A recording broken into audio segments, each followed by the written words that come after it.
Honestly, Agnes, it's just trash. My new neighbor, a woman named Serafina with a voice as sharp as the modern angles of her massive house, gestured dismissively at my garden. All these weeds and sticks. You should just pave it over. She saw a chaotic, overgrown mess, a blemish on our pristine, multi-million-dollar street in the hills above Ojai. She saw a forgettable old woman with a messy hobby. She had no idea that my weeds were rare, endangered native Californian wildflowers, or that my sticks were part of a complex ecosystem I had spent 30 years cultivating. And she certainly had no idea that the fleet of black government SUVs pulling up to my gate a few weeks later wasn't the HOA coming to cite me, but the advance team for the First Lady of the United States, who had chosen my trashy little garden for a nationally televised special on American biodiversity. This is the story of a woman who was told her life's work was worthless, just before it was declared a national treasure. If you believe that beauty is more than just a manicured lawn, subscribe now and hit the notification bell, because you are about to see the most satisfying garden tour in history.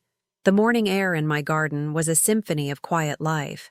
The hum of native bees in the purple sage, the rustle of a tiny lizard in the leaf litter beneath the manzanita, the distant cry of a red-tailed hawk circling high above in the clear blue California sky. This was not a garden of neat rows and imported roses. It was a wild, chaotic, and exquisitely beautiful slice of what this valley used to be, before the sprawling villas and infinity pools arrived. Every plant had a purpose, a story. The California poppies that blazed like a wildfire in the spring, the delicate, intricate desert mallows, the ancient, gnarled coast live oak that my late husband George and I had built our small adobe home around. George was a botanist, a professor at UCLA, and this garden was our shared life's work, our sanctuary, our quiet rebellion against the manicured perfection of modern Southern California. Since he had passed, it had become my solace, my church, my living, breathing connection to the man I loved. The tranquility was shattered by the sharp, metallic click-clack of high heels on the gravel of my driveway. It was Serafina, my new neighbor from the glass and stucco palace next door. She held a pristine, empty latte cup in her manicured hand, her face a mask of polite disgust as she surveyed my property. "Agnes, darling," she began, her voice a smooth, condescending purr. "I was just talking to the head of the HOA. We're all so concerned about the untidiness. It's affecting the neighborhood's aesthetic." She gestured vaguely at a thriving patch of milkweed where monarch caterpillars were happily munching away. "Honestly, it's just trash. All these weeds and sticks. You should just pave it over, or put in some nice, clean artificial turf. It would do wonders for your property value. And ours. Trash." She had looked at my life's work, a thriving, complex ecosystem that I had nurtured from the soil up, and called it trash. The insult was so profound, so ignorant, that I couldn't even summon the anger to respond. I just felt a deep, weary sadness. To her, a garden was a status symbol, a sterile green accessory to a house, maintained by a team of paid workers. She could not comprehend a garden that was alive, that was messy, that was real. "Thank you for your input, Serafina," I said, my voice quiet. "I'll take it under consideration." She gave a tight, satisfied smile, dropped her empty latte cup into my recycling bin without asking, and click-clacked back to her pristine, silent, and utterly lifeless property. She thought she had won, that she had put the little old lady with the messy yard in her place. She had no idea she had just declared war on a woman who had forgotten more about botany than she would ever know. Will this heartless insult lead to a shocking karmic reckoning? This story of a hidden treasure is just getting started. If you're hooked by this story of karma, subscribe now so you don't miss the next chapter. Our small, exclusive corner of the Ojai Valley was a microcosm of the new California class war. On one side, there were the old guard like me, the artists, academics, and environmentalists who had moved here decades ago for the quiet, the natural beauty, and the creative, community-focused spirit. On the other, there was the new money, the tech barons from Silicon Valley and the entertainment lawyers from LA, who were buying up the old orange groves and building massive, minimalist mansions. They saw the valley not as a home, but as a weekend backdrop for their lives, a rustic brand to be consumed. Serafina and her husband were the epitome of this new class. He was a partner at some massive, faceless talent agency, and she was a lifestyle influencer, a job that seemed to consist of photographing herself in expensive clothes in her sterile, all-white house. Her own garden was a testament to her philosophy. It was a grid of perfectly spaced olive trees, a vast, water-guzzling lawn that was an ecological crime in our drought-prone state, and a few sad-looking white rose bushes. It was not a garden, it was an outdoor showroom, maintained by a crew of men who arrived every Tuesday in a loud truck, armed with leaf blowers and pesticides. My world was the opposite. I wasn't just a hobbyist. I was a retired botanist, with a PhD from Berkeley. I had spent my career studying and preserving California's native flora. My garden was not a yard. It was a curated living museum. It was a designated certified wildlife habitat by the National Wildlife Federation. The weeds Serafina had sneered at were, in fact, rare and protected species I had painstakingly cultivated from seed. The sticks were the intricate sculptural branches of the manzanita and ceanothus, essential shelter for the native birds that filled my yard with song. My antagonist was not just a snob. She was a force of profound, aggressive ignorance, a woman whose entire value system was a threat to the very ecosystem I had dedicated my life to protecting. My only ally in this was a young man named Carlos, who ran the local native plant nursery. He revered my garden, often bringing his botany students on informal field trips to see it. He understood its value. He was a quiet soldier on my side of a silent cultural war. What is this hidden purpose that could change everything? Serafina's verbal assault was just the opening salvo. A week later, a formal, official-looking letter arrived in my mailbox. It was from the Ojai Hills Homeowners Association, of which Serafina was, of course, the newly elected Beautification Committee chair. The letter was a masterpiece of passive-aggressive legalese. It cited several covenants regarding property maintenance and manicured appearance. It informed me that a formal complaint had been filed against my property for being overgrown, unkept, and a potential fire hazard. I was given 30 days to rectify the situation by clearing the weeds and dead brush or face significant daily fines. The conflict was now official, a bureaucratic nightmare designed to slowly bleed me dry or force me to destroy my own life's work.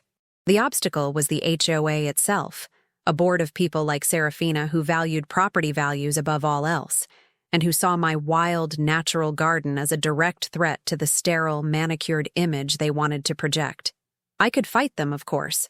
I could hire a lawyer, I could argue about the ecological value of my property at a series of tedious board meetings. But that was a defensive war. That was playing her game. My anger, a slow, simmering heat, began to focus into a clear, sharp point. I would not defend my garden. I would have it celebrated. That night, fueled by a pot of strong tea and a lifetime of righteous indignation, I sat down at my computer. I bypassed the local garden clubs and the regional horticultural societies. I went straight to the top. I found the website for the National Botanical Society of America. They were running their annual American Gardens of Merit Award. It was the most prestigious award in the country, a prize that was rarely, if ever, given to a private residence.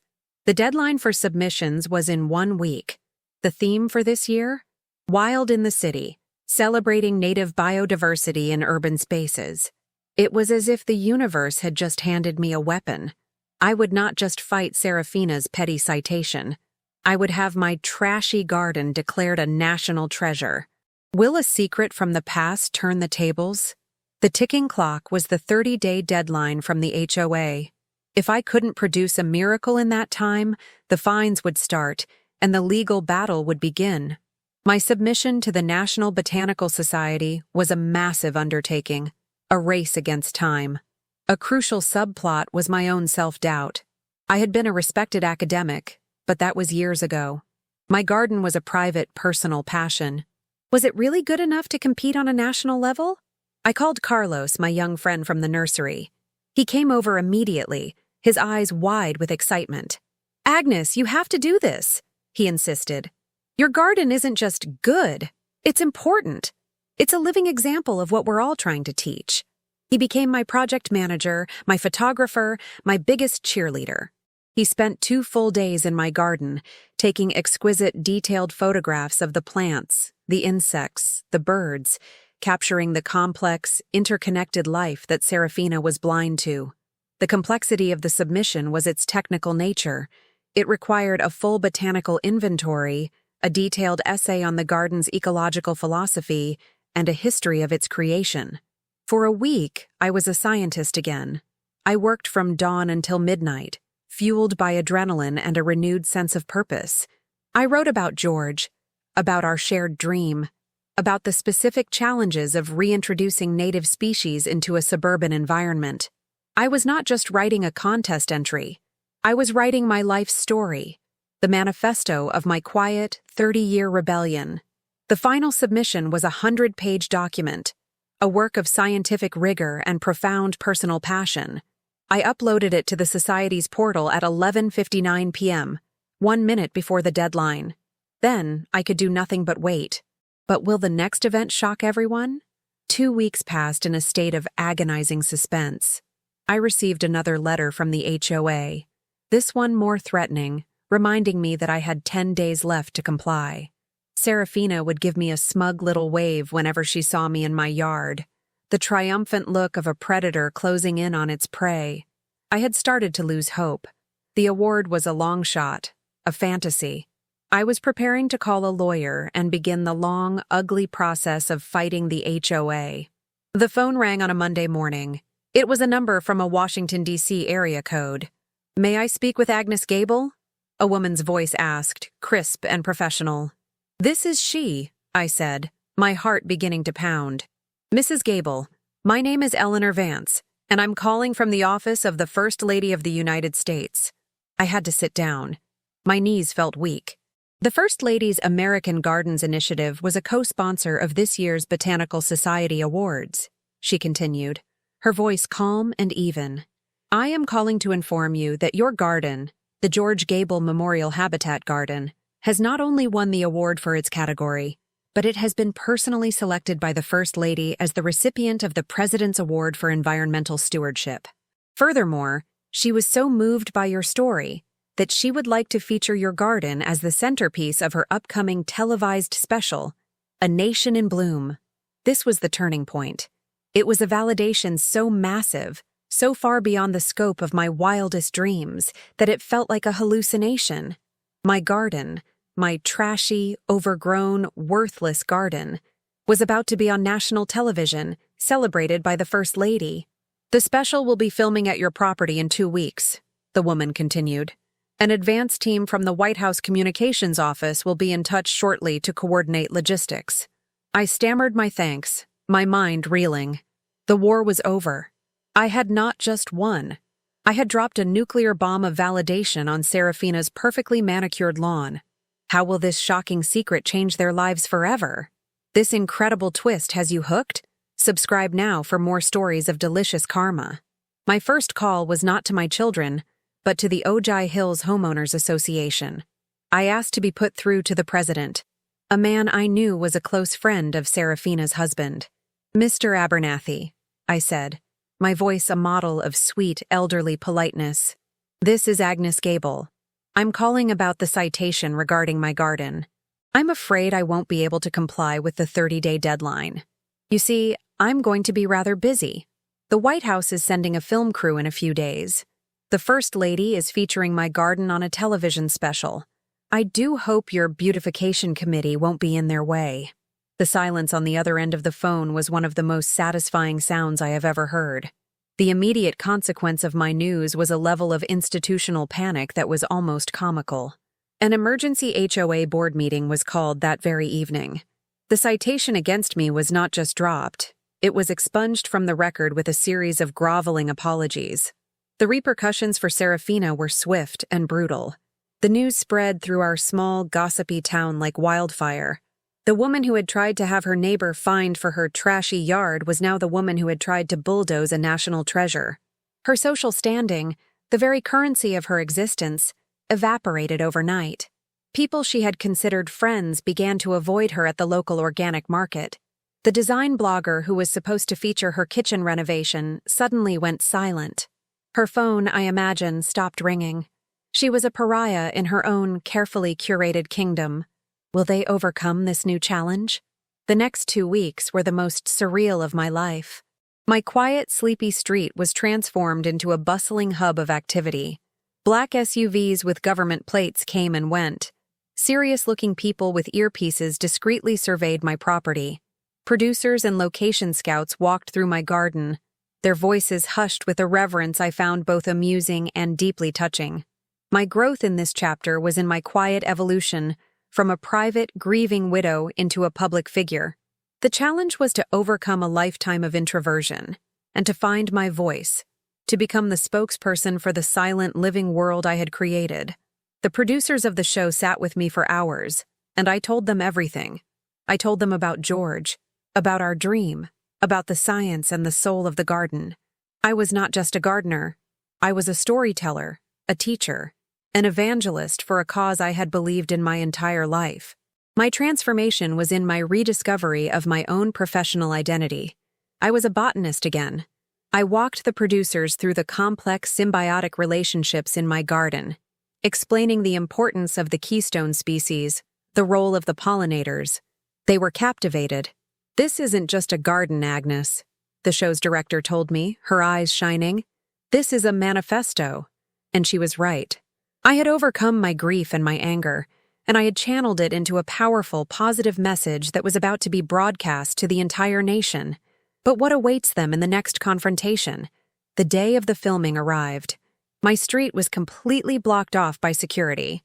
A massive satellite truck was parked at the end of the block. The entire neighborhood, it seemed, had gathered at the police barricades, hoping to catch a glimpse of the First Lady. Serafina's house was a fortress of silence. Her blinds were drawn. She was a prisoner in her own home, forced to listen to the sounds of my triumph. My preparation for the climax was simple. I put on a simple linen dress and my favorite gardening shoes. My hair was pulled back in its usual simple bun. I was not going to dress up for the cameras. I was going to be myself. The producers had prepped me with a list of talking points, but I knew what I wanted to say. My climax was not going to be an attack. It was going to be a story about beauty, resilience, and the danger of judging a book or a garden by its cover. The tension was not in a fight, but in the impending public delivery of a perfectly aimed, perfectly graceful, and utterly devastating truth. The final confrontation will reveal everything, won't it? The First Lady was even more warm and intelligent in person than she was on television. She walked into my garden with a look of genuine awe and wonder. "Agnes," she said, taking my hand, "this is a sacred space. Thank you for sharing it with us." We sat in 2 simple chairs near the old oak tree, the cameras at a respectful distance. She asked me about the history of the garden, about my husband, about the specific plants. Her questions were thoughtful, her interest was real. Then she asked the question I had been waiting for. "This kind of wild, natural gardening is so important," she said, her voice full of passion. "But I imagine it's not always understood. Have you ever faced criticism from people who prefer a more traditional, manicured look?" The climax was here. My moment. My vengeance. I looked directly into the camera, a camera that would broadcast my words to millions. I smiled. A small, gentle, and utterly devastating smile. "Oh, yes," I said. "There will always be people who are blind to this kind of beauty. In fact, just a few weeks ago, a neighbor of mine who has a very different aesthetic was trying to have this garden cited by the Homeowners Association. She stood right over there." I pointed a gentle finger toward Serafina's house. "And she told me my life's work, my husband's legacy, was trash. She said I should pave it over." I paused, letting the words hang in the air. "And you know," I continued, my voice full of a quiet, profound sincerity, "in a way, I should be grateful to her. Her comment was the thing that spurred me to enter the contest, to share this place with all of you. It's a powerful reminder, isn't it? That sometimes the most beautiful things can grow from the most ignorant, ugly words. I had not raised my voice.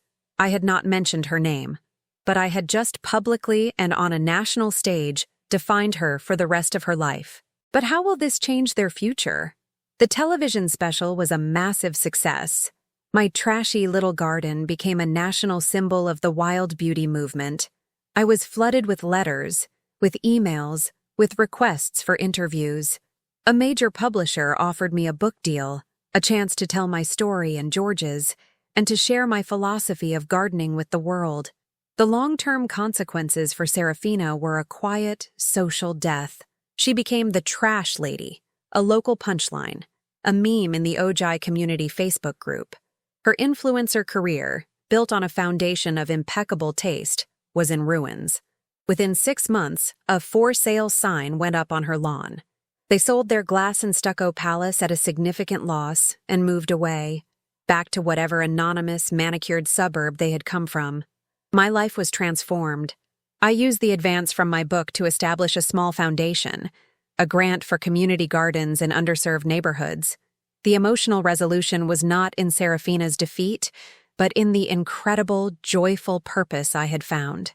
My quiet little rebellion had blossomed into a national movement.